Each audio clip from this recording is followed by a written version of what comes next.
The Lord be with you. The narrative of the Passion of the Lord according to Matthew. Now Jesus stood before the governor, and he questioned him. Are you the king of the Jews? You say so. And when he was accused by the chief priests and elders, he made no answer. Then Pilate said to him, Do you not hear how many things they are testifying against you? but he did not answer him one word, so that the governor was greatly amazed. Now on the occasion of the feast, the governor was accustomed to release to the crowd one prisoner whom they wished. And at the time, they had a notorious prisoner called Barabbas. So when they had assembled, Pilate said to them, Which one do you want me to release to you? Barabbas or Jesus called Christ? for he knew that it was out of envy that they had handed him over. While he was still seated on the bed, his wife sent him a message. Have nothing to do with that righteous man. I suffered much and grief today because of it. The chief priests and the elders persuaded the crowds to ask for Barabbas, but to destroy Jesus. The governor said to them in reply, Which of the two do you want me to release to you? Pilate said to them. Then what shall I do with Jesus called Christ? They all said, Let Let him him be be crucified. crucified. but he said, Why? What evil has he done? they only shouted the louder. Let Let him him be crucified. When Pilate saw that he was not succeeding at all, but that a riot was breaking out instead, he took water and washed his hands in the sight of the crowd, saying, I am innocent of this man's blood. Look to it yourselves. and the whole people said in reply, His blood be on us and on our children. Then he released Barabbas to them, but after he had Jesus scourged, he handed him over to be crucified. Then the soldiers of the governor took Jesus inside the praetorium and gathered the whole cohort around him. They stripped off his clothes and threw a scarlet military cloak about him. Weaving a crown of thorns, they placed it on his head and a reed in his right hand. And kneeling before him, they mocked him, saying, Hail, King of the Jews! They spat upon him and took the reed and kept striking him on the head. And when they had mocked him, they stripped him of the cloak, dressed him in his own clothes, and led him off to crucify him. As they were going out, they met a Cyrenian named Simon. This man they presently.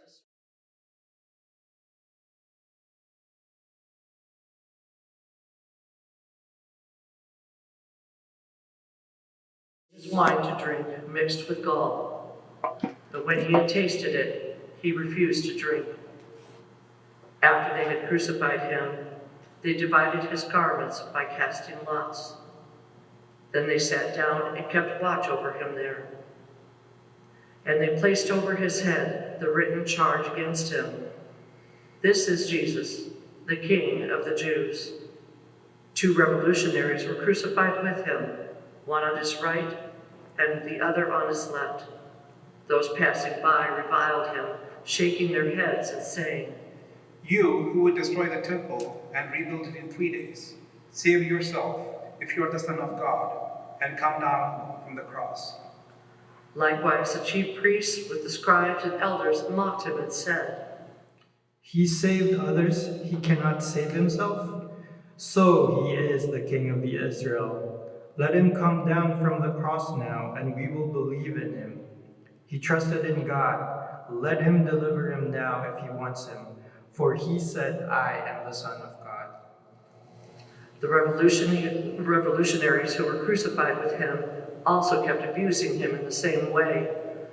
From noon onward, darkness came over the whole land until 3 in the afternoon.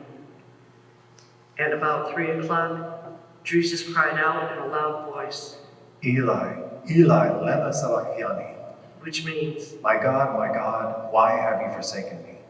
Some of the bystanders who heard it said, This one is calling for Elijah. Immediately one of them ran to get a sponge He soaked it in wine, and putting it on a reed, gave it to him to drink. But the rest said, Wait, let us see if Elijah comes to save him. But Jesus cried out again in a loud voice and gave up his spirit.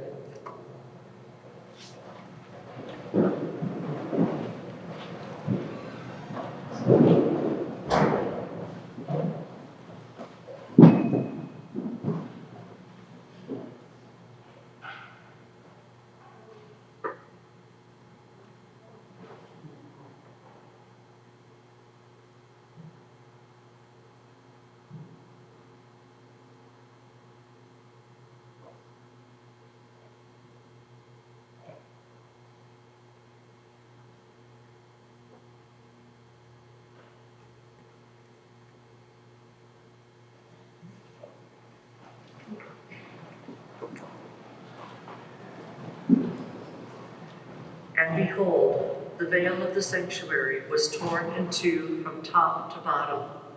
The earth quaked, rocks were split, tombs were opened, and the bodies of many saints who had fallen asleep were raised. And coming forth from their tombs after his resurrection, they entered the holy city and appeared to many. The centurion and the men with him who were keeping watch over Jesus feared greatly when they saw the earthquake and all that was happening. And they said, Truly, this was the Son of God. There were many women there looking on from a distance who had followed Jesus from Galilee, ministering to him. Among them were Mary Magdalene and Mary, the mother of James and Joseph, and the mother of the sons of Zebedee. When it was evening, there came a rich man from Arimathea named Joseph, who was himself a disciple of Jesus. He went to Pilate and asked for the body of Jesus. Then Pilate ordered it to be handed over. Taking the body, Joseph wrapped it in clean linen and laid it in his new tomb that he had hewn in a rock. Then he rolled a huge stone across the entrance to the tomb and departed. But Mary Magdalene and the other Mary remained sitting there, facing the tomb. The next day, the one following the day of preparation, the chief priests and the Pharisees gathered before Pilate and said, Sir, we remember that this impostor, while still alive, said, "After 3 days I will be raised up." Give orders, then, that his grave be secured until the 3rd day, lest his disciples come and steal him and say to the people, "He has been raised from the dead." This last imposture would be worse than the first. Pilate said to them, The God is yours. Go, secure it as best as you can. So he went and secured the tomb by fixing a seal to the stone and setting the guard. My brothers and sisters, the gospel of the Lord. Praise be to the Lord Jesus Christ. O come, Emmanuel, and ransom captive Israel, who mourns in lonely exile here, until the Son of God appear. Rejoice, rejoice, Emmanuel shall come to thee, O Israel. Now, in case you're thinking maybe Father Jack has finally lost his way entirely, and he thinks we're still in Advent, I know we're not in Advent, but I hope that took you back to Advent, when that's one of the songs that we sing and sing and sing as we're waiting for the Christ child to be born, for God to come into the world, to become Emmanuel, right? And Emmanuel means, as you know, God is with us. God is with us. So it's a big thing that we sing it all the way, waiting for Christmas to come. And we think, the baby, that's it. And it's just the start, really. What we just heard, the Passion of Christ, is really God with us. Emmanuel, God is with us. this is where it begins to really pay off, this whole Jesus thing, right? Is that Emmanuel, God is with us, Because we get to see God actually suffering with us. Because while Christmas is around, it's the baby and yay, that's nice. This is really full-on suffering that God is with us. And we might think that that's not a big deal because, great, so God is with us. What's God going to do for me while he's with us, But the word that we use, the title we use for the Messiah, for Jesus, is Emmanuel, God with us, not some other long Hebrew word, which would maybe, God doing stuff for me that I want done. That would be a longer word, though we often think that that's what we want from God, is God doing those things for us the way we want it done with us, But the promise is, all the way back in the prophet Isaiah and different parts of the Old Testament leading up to the birth of Christ, and then now in the story that we just heard, is that there's this presence that Christ is with us, which might not seem like a big deal unless any of you have lost a loved one or been in a hospital or been really ill, and people have come to you and been with you. Because let's face it, when we lose someone who's close to us, and people show up for the funeral or are with us, it means the world to us. And yet, it's not like they're bringing the person back. But there's a relationship, there's a with each other that means everything, that gives us a context, that gives us a grounding, gives us an understanding of who we are in the face of this great loss or this ripping out of our lives. I know that when I've lost loved ones, the first person I lost once I became a Jesuit was my mother died. And I still remember 7 Jesuits showed up, and it was an awful time of year. My mother died on the 18th of December, so the funeral was on the 23rd, and I live way out in the nowhere, and there's snow everywhere, and these Jesuit brothers actually showed up. I still remember all of them showing up. Did it bring back my mother? No. Did it change the experience? Yes. That they were with me.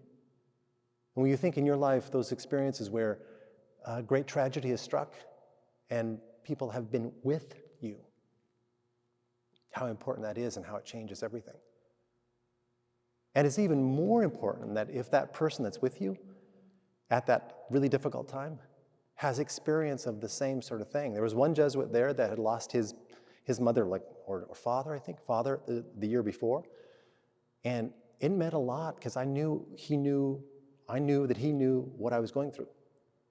He had had experience of it. And this is what's happening with Jesus at this point. Jesus is having this really full-on rich experience of being human, the way that we are all human, which there's all of the physical abuse that happens in this story of being stripped naked, being beaten, scourged, being mocked, being nailed to a cross, dying in great shame. This is a huge wash of human experience that so many people experience all of the time. And I don't know why, but when I was reading and preparing for this particular Holy Week, I couldn't get over how many people mock Jesus or revile him or treat him with contempt or make fun of him. Everyone goes out of their way to do that. There's the soldiers. Why are the soldiers involved? Why are they playing this game with him where they dress him up and they pretend to worship him, and then they beat him with a small stick and then the crown of thorns? Why is it that when he's lifted up and crucified, why do the revolutionaries, as they're called in this gospel, why do they also abuse him? What do they have to gain? Why do they care? And then people passing by, they're just abusing him anyway. Just everybody wants to mock him. And to me, the most human piece that's going on here for me is how misunderstood he is. And he has spent 3 years trying to explain to people who he is, what he's about, how much they're loved, inviting them into a relationship, and in the end, he's misunderstood. Anyone here had a deep experience of being misunderstood, even though you've done everything you could to try to explain to the person or people who you are and what you're about? and they still misunderstand you. That's the moment that we're seeing here. This is Emmanuel, God with us. God having that experience that places him squarely in our corner, squarely, fully human, not just God pretending, just having the nice parts. Really living the entire life in order to be with us. That's the relationship that's offered here. So if that's Emmanuel, the Hebrew word for with us is God, I don't know what the Hebrew word for this other reality that we're invited into, which is, if that's God is with us, what's the word for us being with God? That we could be with God, right? I don't know what that word is, but that's what we're called to be, is God is with us. How are we with God? How are we with God? Holy Week is a great opportunity for us to practice being with God in this retelling, this narrative. And we'll have all the events of the Triduum. If you've never been part of those, I invite you to be part of those with us. So Thursday night, it's the Last Supper, big, beautiful liturgy. There's the washing of the feet from the Gospel of John. There's the institution of the Eucharist. It's really an opportunity to be with Christ as he moves into his passion. And then Good Friday, it'll be the Stations of the Cross. It'll be reading of the Passion from John. Another opportunity to be with God, to be with Jesus as he suffers and dies, completing his messianic project to save us. And then Saturday evening, the vigil, this huge vigil where all these readings about creation and God continuing to try to save us, and new people are invited and are welcomed into the church. Those that are receiving baptism, First Communion, confirmation, that happens. And then Easter Sunday, continuation of that, where we celebrate fully the resurrection that we started on Saturday night.